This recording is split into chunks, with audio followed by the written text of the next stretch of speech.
T20 world cup టోర్నీలో Pakistan జట్టుకి shock ఎదురైంది. America చేతిలో ఓటమి పాలైంది. ఈ మ్యాచ్ లో పాక్ లాస్ అయినా ఆ జట్టు కెప్టెన్ బాబర్ అజమ్ మాత్రం రికార్డును సృష్టించాడు. Team India star player Virat Kohli all time రికార్డును బద్దలు కొట్టాడు. డల్లాస్ వేదికగా గురువారం అమెరికాతో పాకిస్తాన్ జట్టు తలపడింది. ఈ మ్యాచ్ సూపర్ ఓవర్ కు దారితీసిన విషయం తెలిసిందే. చివరి వరకు ఉత్కంఠగా సాగిన ఈ పోరులో పాకిస్తాన్ పరాజయాన్ని మూటగట్టుకుంది. అమెరికాతో జరిగిన మ్యాచ్ లో పాకిస్తాన్ తొలుత బ్యాటింగ్ చేసింది.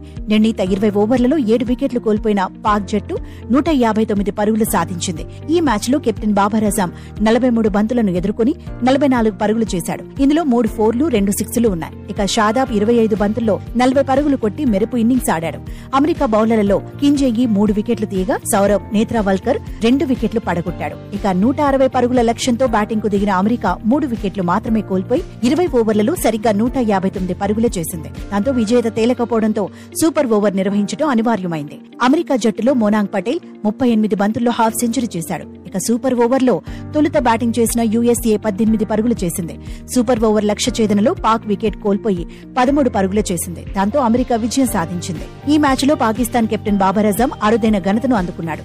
ఇంటర్నేషనల్ T20 క్రికెట్ లో ఎక్కువ పరుగులు చేసిన ఆటగాడిగా నిలిచాడు. ఇప్పటి వరకు 120 ఇంటర్నేషనల్ మ్యాచ్లు ఆడిన బాబర్ 129 స్ట్రైక్ రేట్, 41 సగటుతో 4067 పరుగులు చేశాడు. ఇక అంతకుముందు ఈ రికార్డు విరాట్ కోహ్లీ పేరిట ఉంది. కోహ్లీ 118 మ్యాచ్ల్లో 51 సగటు, 137 స్ట్రైక్ రేట్ తో 4038 పరుగులు చేశాడు. వీరి తర్వాత అత్యధిక రన్స్ చేసిన వారి జాబితాలో టీమిండియా కెప్టెన్ రోహిత్ శర్మ 4026 పరుగులతో 3వ స్థానంలో ఉన్నాడు.